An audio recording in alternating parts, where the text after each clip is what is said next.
बहुत स्वागत है। आप देख रहे हैं आपका शो कहानी कुर्सी की। मैं हूं सौरभ, आपके साथ मेहमान बने हुए हैं हर्षवर्धन त्रिपाठी जी, राहुल महाजन जी हमारे साथ हैं, प्रोफेसर संगीत रागी साहब हमारे साथ हैं, समीर चौगांवकर हमारे साथ हैं। अब बात जरा उत्तर प्रदेश की करेंगे। उत्तर प्रदेश की 80 सीटों पर सबकी नजर है। यही है खजाना जो लूटना है सबको, सारी पार्टियों को। क्या है यहाँ रिकॉर्ड? बीजेपी 2014, एनडीए 73, एनडीए 2019 64, 80 में से। और इस बार अखिलेश यादव दावा कर रहे हैं कि केवल एक सीट जीत ले तो जीत ले भाजपा, वरना 80 में से 79 तो हम जीत रहे हैं, इंडिया गठबंधन वाले। और बीजेपी कह रही है कि हम 80 में से कम 75 सीटें जीतेंगे। अब इसमें मैं आप बात करने जा रहा हूं दो व्यक्तियों की। ये दोनों बाहुबली हैं, सांसद नहीं है ना, सांसदी का चुनाव लड़ रहे हैं। फिर ये इतने इंपॉर्टेंट क्यों गए? बड़ी बड़ी पार्टियों के नेता इनसे जाकर के मुलाकात कर रहे हैं, ये जाकर के उनसे मुलाकात कर रहे हैं। राजा भैया उस रघुराज प्रताप सिंह, ये कुंडा से आते हैं। कुंडा के विधायक हैं क्या ये? कुंडा के विधायक हैं ये। और इनका जो इलाका है वो प्रतापगढ़, ये लगता है प्रतापगढ़ आता है सीट कौशाम्बी में, जहां से सांसद भाजपा के हैं और इस बार भी चुनाव लड़ रहे हैं विनोद सोनकर। जी, इतनी बात क्लियर। विनोद सोनकर और राजा भैया की शायद बनती नहीं, मुझे करेक्ट करते रहिएगा जहां इनकी बनती नहीं है।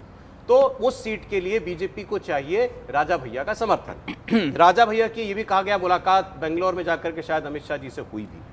अब दूसरे हैं धनंजय सिंह। धनंजय सिंह भी आपराधिक पृष्ठभूमि के हैं, बाहुबली हैं, जेल से आए हुए हैं बाहर, फिलहाल बेल पर हैं शायद। और इनकी पत्नी को बसपा ने टिकट दिया, लेकिन फिर बाद में बसपा ने टिकट काट दिया।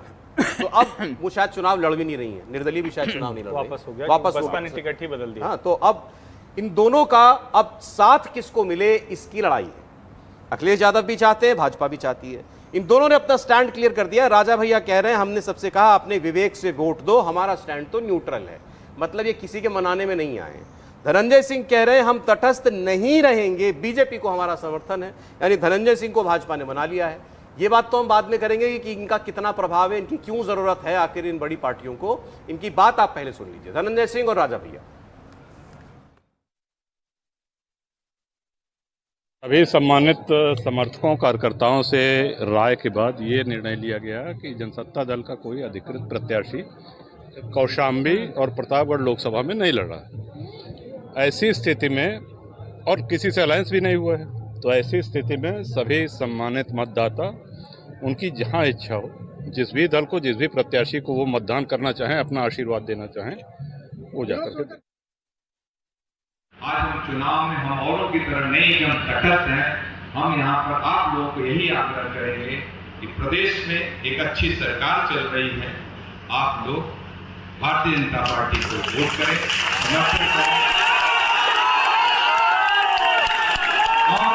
और ऐसा नहीं हम लोगों की लड़ाई सरकारों जी साहब, दोनों की बात आप सुन ली। राजा भैया कह रहे हैं हम किसी के साथ नहीं है, अपने विवेक से वोट दो। धनंजय सिंह कह रहे हैं हम भाजपा के साथ हैं।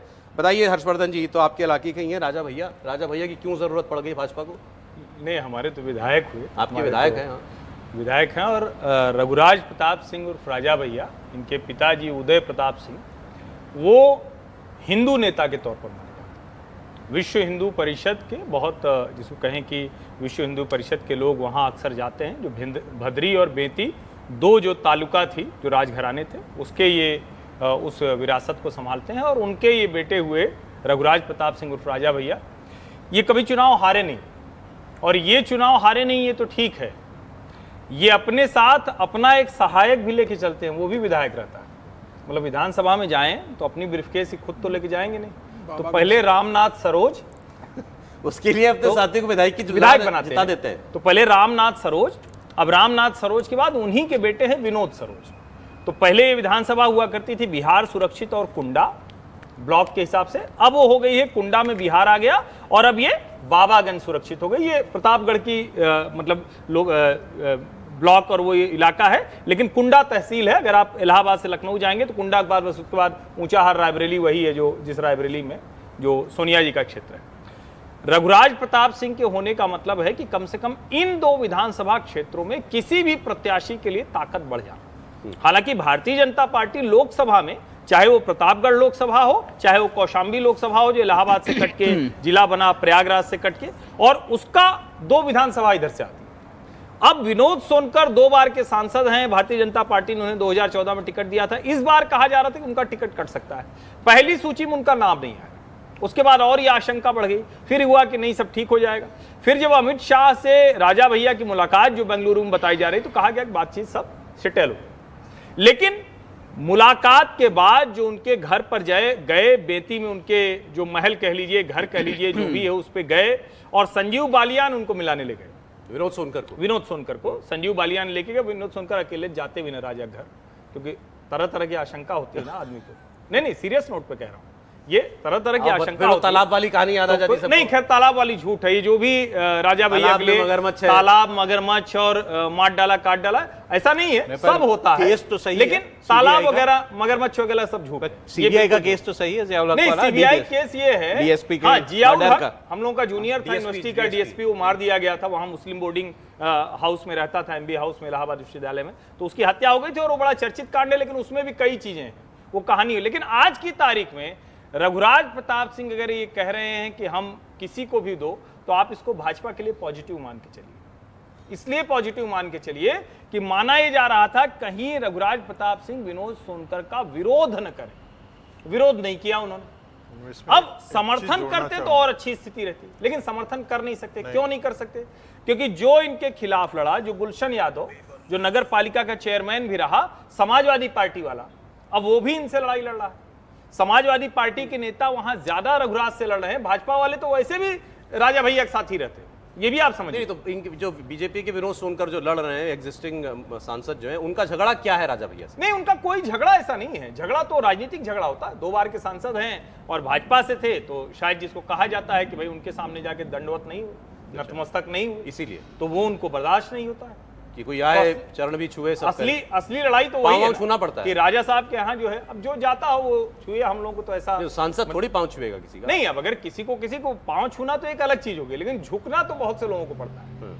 झुकना तो उसके बिना राजा भैया नहीं, उसके बिना समर्थन नहीं। अच्छा, ये तो सच, ये कहानी है। और ये कहानी बस केवल एक कौशाम्बी सीट के लिए ये है, या राजा भैया का असर कुछ और भी है? नहीं, सिर्फ कौशाम्बी से। ओके, कोई और असर नहीं। अगर असर होता तो उसी प्रतापगढ़ सीट पर प्रमोद तिवारी ने 2 बार रत्ना सिंह को जिता लिया था कांग्रेस से। चलिए ठीक है, लेकिन इनका अब ये समझ में आया कि राजा भैया को क्यों इतनी इंपॉर्टेंस दे रही है भारतीय जनता पार्टी। अब ये दूसरे व्यक्ति हैं धनंजय सिंह, ये तो बेल पर बाहर हैं अभी फिलहाल। इनके खिलाफ 43 मुकदमे थे, 22 मुकदमों में ये जो है निकल के आ गए। ये भाजपा लीनिंग माने जाते हैं? ऐसा नहीं है, मतलब लीनिंग तो क्या लीनिंग अगर कहेंगे तब तो रघुराज है। रघुराज, क्योंकि उनके पिता तो विश्व हिंदू परिषद से जुड़े हैं। ये धनंजय सिंह की पत्नी तो अभी आपने बताया खुद ही ना, बीएसपी से। तो ऐसा कोई ये है कि बीजेपी की तरफ लीनिंग है, ऐसा नहीं है। हाँ, ये जौनपुर जो है उसमें भाई उनका पूरा प्रभाव है, इसलिए ऐसा लगता है। और दूसरा फैक्टर जो माना जाता है, बीजेपी का कौन है सर, निकालिएगा जरा। नहीं, जौनपुर से कृपाशंकर सिंह लड़ रहे हैं। कृपाशंकर सिंह मुंबई वाले लड़ रहे हैं। कृपाशंकर सिंह वही जो गृह राज्य मंत्री थे, मूलतः जौनपुर के हैं। मुंबई में बड़ा पैसा वैसा कमाया, सब उनके अच्छे संबंध। ये बात खूब ही ना, बाहरी को लाकर के क्यों ना लड़ा रही भाजपा। और वो 14 में भी कोशिश किए थे, 19 में भी कोशिश की। इंटरेस्टिंग बात बोली थी टिकट देते समय। लेकिन ये चीजें तो ठीक है, लेकिन ये समझ नहीं आता बीजेपी इतनी कंफर्टेबल स्थिति में है उत्तर प्रदेश में, जहाँ पे ये माना जा रहा है कि वो 70 सीटों से ज्यादा जीत के आ सकती है। तो इन सब जो आपराधिक पृष्ठभूमि के लोग हैं, इनकी क्या जरूरत है? एग्जैक्टली सही बात है, बिल्कुल ठीक। ये अजीब बात। देखिए धनंजय सिंह कुछ है ऐसा कि कुछ किसी की मदद कर पाए? देखिए, धनंजय सिंह का अपना एक प्रभाव तो है, ठाकुर बिरादरी में उनका एक वोट बैंक है, और इसीलिए उनकी पत्नी को टिकट दिया गया था बसपा की तरफ से कि वो धनंजय सिंह का जो वहाँ रुतबा है, दबदबा है, उसका फायदा लिया जाएगा। लेकिन एक आपको बात बता देता हूँ, मतलब जौनपुर को लेकर, जब जौनपुर के टिकट की बात चल रही थी, कृपाशंकर सिंह ने भारतीय जनता पार्टी को बहुत स्पष्ट कर दिया था कि आप सिर्फ मुझे टिकट दे देना, बाकी वहां के राजनीतिक समीकरण में संभाल लूंगा। और धनंजय सिंह ने जो सपोर्ट करा है भारतीय जनता पार्टी का, वो कोई भारतीय जनता पार्टी के हाईकमान पर नहीं किया है, वो कृपाशंकर सिंह ने उसको मैनेज करा है। अच्छा। कृपाशंकर सिंह धन धान्य से भरपूर है, आर्थिक रूप से बहुत मजबूत है। उनको पता है, वो कांग्रेस की राजनीति करते रहे महाराष्ट्र के अंदर लंबे समय तक, उन्हें पता है कि अपने विरोधियों को या जो अपने साथ नहीं उनको कैसे साथ में लेकर आना है। इसके पीछे उन्होंने बहुत बड़ा खेल करा है, और इसी कारण धनंजय प्रताप ने उन्हें समर्थन दिया है। वहां की लड़ाई कृपाशंकर सिंह अपने दम पर लड़ रहे हैं, भारतीय जनता पार्टी से उन्हें बहुत सहयोग नहीं मिल रहा, उस बात को जानते थे, और उन्होंने सारी व्यवस्था अपने दम पर वहां पर तैयार की। दूसरा में एक जिक्र तो विनोद सोनकर को राजा भैया चाहिए, कृपा शंकर सिंह को दूसरा एक धनंजय कारण सिंह भी चाहिए। है। विनोद सोनकर को राजा भैया इसलिए भी चाहिए और भारतीय जनता पार्टी राजा भैया का इसलिए भी समर्थन चाह रही है कि भारतीय जनता पार्टी को 2022 में एक झटका लगा था। सिरातू सीट जो है जहां से केशव प्रसाद मौर्य हार गए थे इसके पल्लवी पटेल से, वो इसी में आती है कौशाम्बी में। और वहां भी राजा भैया का हाथ रहता वहां पर 5 विधानसभा है, 2 राजा भैया के विधायक है और 3 समाजवादी पार्टी के विधायक है। भारतीय जनता पार्टी का एक भी विधायक नहीं है। तो अगर वहां से अगर केशव प्रसाद मौर्य जीत जाते तो भारतीय जनता पार्टी को उम्मीद रहती कौशाम्बी में। अब वहां पर चूंकि उनके दिग्गज नेता भी हार गए, एक भी विधायक नहीं है, 3 समाजवादी पार्टी के विधायक है, तो पार्टी को लग रहा है कि भाई अब राजा भैया को साधो, कम से कम 2 विधायक राजनीति वाला भी खेल है क्या राजपूत देखिए राजनीति वाला? मुझे लगता है कि अच्छा ही है कि राजा भैया ने खुला समर्थन नहीं दिया है। इसके पीछे की राजनीति आप देखिए, प्रतापगढ़ में जो पिछला चुनाव था उसमें आप देखेंगे कि भारतीय जनता पार्टी के जो टक्कर में था वो बीएसपी थी, और बीएसपी और राजा भैया के बीच का जो संबंध है वो एकदम सांप और नेवले का संबंध है। तो ऐसी स्थिति में राजा भैया का खुलेआम समर्थन देने का मतलब है कि उस कॉन्स्टिट्यूएंसी में दलितों को नाराज करना भी है। अच्छा, तो मुझे लगता है कि राजा भैया ने यदि खुला समर्थन नहीं दिया है तो ये अच्छी बात है, बीजेपी के लिए अच्छी बात, भारतीय जनता पार्टी के लिए अच्छी बात है कि राजपूत लोग तो वोट करेंगे ही करेंगे, साथ में वो दलित तबका जो कम से कम राजा भैया के साथ चिढ़ता है वो कम से कम भारतीय जनता पार्टी को वोट देने के लिए आगे आया है। यदि खुलकर के राजा भैया एग्रेसिव आक्रामक होकर के भारतीय जनता पार्टी के पक्ष में होते तो निश्चित तौर पर जो दलित वोट बैंक है उस क्षेत्र का जो करीब 3.5 लाख के आसपास धनंजय सिंह, वो धनंजय सिंह ने तो एक ढंग से भारतीय जनता पार्टी को समर्थन दे ही दिया है। तो ये दोनों ऐसे बाहुबली हैं जिनका राजपूतों पर ही पकड़ है, इसके इतर और उनको पकड़ नहीं है।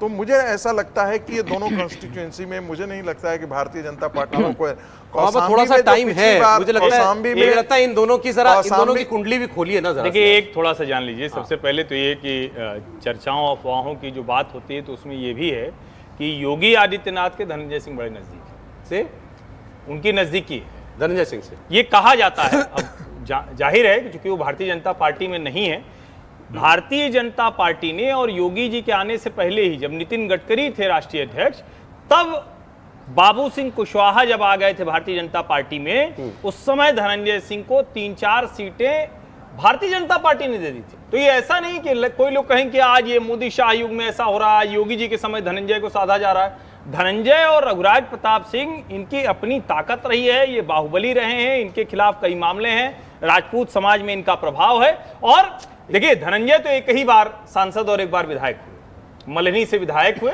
और यहां से सांसद हुए जौनपुर से। लेकिन रघुराज प्रताप सिंह तो आज तक अपनी सीट पे हारे ही नहीं। अच्छा ठीक है, एक बार ये विधायक हो जाते हैं, ये सांसद हो जाते हैं, हम इनको बाहुबली बुलाने लगते हैं, तो बाहुबली ऐसा लगता है कि मतलब थोड़ा सा पॉलिश्ड वर्ड है।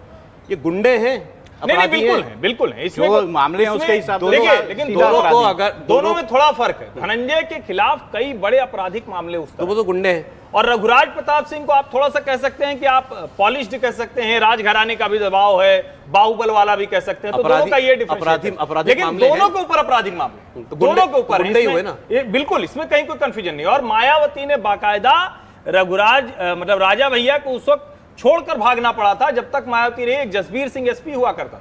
अब मुझे नहीं पता है कि जसबीर सिंह कहां, अब प्रतापगढ़ के एसपी थे, फिर बाद में एसएसपी थे। उस वक्त सारे थानेदारों को, एसएचओ को पहली बार प्रतापगढ़ में AK-47 मिली थी। अच्छा, इसी चक्कर में। तो ऐसा नहीं है, तो इन दोनों के खिलाफ मामले हैं। और मतलब जिसको कहते हैं ना कि अपनी ताकत की वजह से, और वही वाली ताकत है, ब्रिजभूषण शरण सिंह तो भाजपा में ही है, उनके बेटे को तो टिकट देना ही पड़ेगा। उनका ही बता दीजिए क्या चल रहा है। सबके बाद टिकट तो देना पड़ेगा। क्या चल रहा है? चुनाव जीत रहे हैं, बेटे का चुनाव जीत रहे हैं। एक बेटा विधायक हो गया, एक बेटा सांसद हो गया, पार्टी सेट है। वो सुना मैंने, यूपी के लिए कुछ नहीं बोलते, योगी जी के लिए कुछ नहीं बोलते। नहीं, योगी जी से उनके अच्छे रिश्ते नहीं। वो ये कहते हैं कि योगी जी मेरे नेता नहीं है, नेता ही नहीं मानते। आप उनसे पूछे कि आपका नेता कौन, उनका मोदी, उनका योगी जी, उन्होंने कहा मेरा नेता एक ही है। उनके अच्छे रिश्ते योगी जी से नहीं, और वो यहाँ ऊपर से जुड़े हुए हैं। ये दोनों लोग जो है, इनके अच्छे रिश्ते यहाँ नहीं है। तो सबका अपना समीकरण है। चलिए खैर, राजनीति में ये भी खेल एक दिन बंद हो जाए तो बहुत बढ़िया है। कि गुंडे माफियाओं अपराधियों का हिस्ट्री शीटरों का क्या काम आखिर राजनीति के अंदर। आज वक्त इतना ही, बहुत शुक्रिया हर्षवर्धन जी, राहुल जी, समीर जी, प्रोफेसर बहुत धन्यवाद आपका। कल फिर मिलेंगे 1 बजे भी आपके शो कहानी कुर्सी की में।